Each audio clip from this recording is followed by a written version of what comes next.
Hey guys, and welcome back to this channel. In this video, I'll be showing you guys how you can reset your wishes in the fountain if you are out of wishes. As you can see, there's the out of wishes. You can restart for 7,500 points. And then you're just going to press on it. I have 18,000. I'm not going to spend it on that, but you are able to reset it if you have opened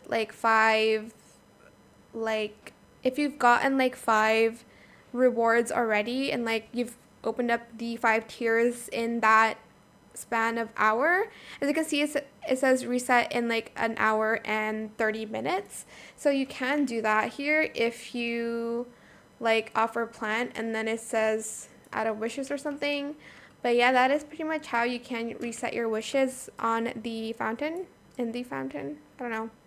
And that is it for this video. I hope it was helpful for you guys. Don't forget to like, comment, share, and also subscribe to this channel if you haven't done that already. If you have any more questions about this video, just leave it in the comment section down below. I'll try my best to answer them all for you guys. And if you found this video helpful, please click the thanks button as well. That is it. Thank you so much for watching. Bye.